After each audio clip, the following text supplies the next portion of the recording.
Hello बच्चों, आज के वीडियो में हम लोग बात करेंगे कि डी ब्लॉक एलिमेंट्स क्या होते हैं। ठीक है, फिलहाल इन्हें हम लोग ट्रांजिशन मेटल भी बोलते हैं। ये आपका जो टॉपिक है वो क्लास 12 इनऑर्गेनिक केमिस्ट्री से रिलेटेड है। और सबसे पहले हम लोग डिफिनीशन की बात करेंगे कि आखिर में डी ब्लॉक के एलिमेंट्स की डिफिनीशन क्या होगी, है ना। यानी डी ब्लॉक के तत्व कहते किसे हैं। तो बच्चों, वे तत्व जिनमें विभेदी इलेक्ट्रॉन n-1 डी उपकोष में प्रवेश करता है डी ब्लॉक तत्व कहलाते हैं।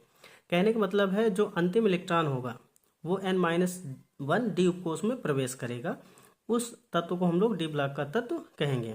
आवर्त सारणी में इन तत्वों को वर्ग 3 से वर्ग 12 के मध्य रखा गया है। कहने का मतलब है आवर्त सारणी में डी ब्लॉक के तत्वों को वर्ग 3 से लेकर वर्ग 12 के बीच में रखा गया है।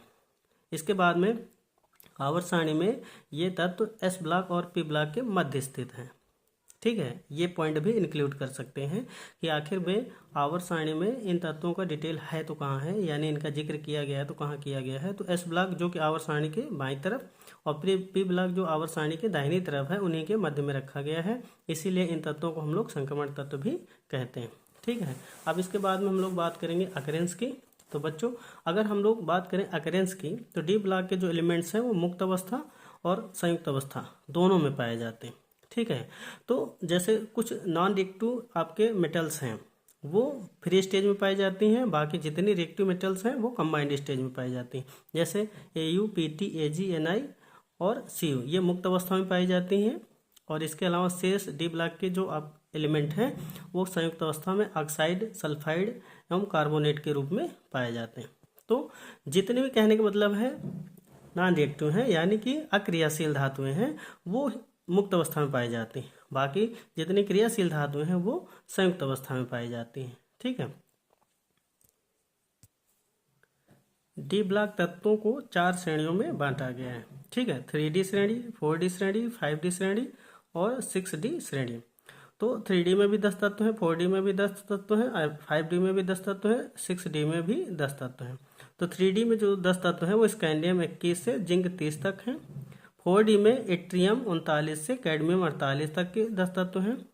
5D में लैंथनम 57 से फिर हाफनियम 72 से मरकरी 80 तक 10 तत्व हैं। और 6D में एक्टिनियम 89 से रदरफोर्डियम 92 से और उनुनबिनियम 112 तक, इसमें भी 10 तत्व हैं। ठीक है, तो इस तरीके से कुल मिलाकर 4 श्रेणियां हैं डी ब्लॉक तत्वों के अंतर्गत और सब में 10-10 तत्वों का डिटेल है। तो आपको आसानी से 3D, 4D, 5D और 6D सीरीज के ये जो आपके 10-10 मेटल्स हैं इनको भी आपको तैयार कर लेना है। ठीक है, तो इस तरीके से हम लोगों ने आज के वीडियो में बात करी कि डी ब्लॉक के तत्व कहते किसे हैं। इसके अलावा अकरेंस यानी उपलब्धता, डी ब्लॉक के तत्व पाए कहाँ जाते हैं और किस रूप में पाए जाते हैं। इसके अलावा डी ब्लॉक तत्वों को कितने श्रेणियों में बांटा गया है। ठीक है, यानी कि 3D, 4D, 5D और 6D 4 श्रेणियों में बांटा गया है। तो कुल मिलाकर इंट्रोडक्शन यहाँ पर बताया गया।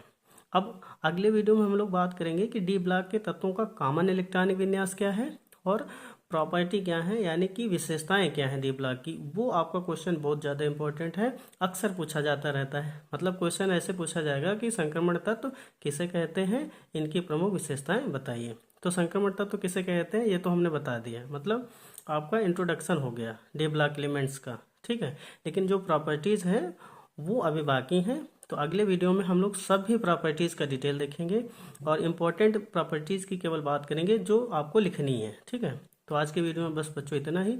वीडियो को लाइक करें, चैनल को सब्सक्राइब करें। Thank you.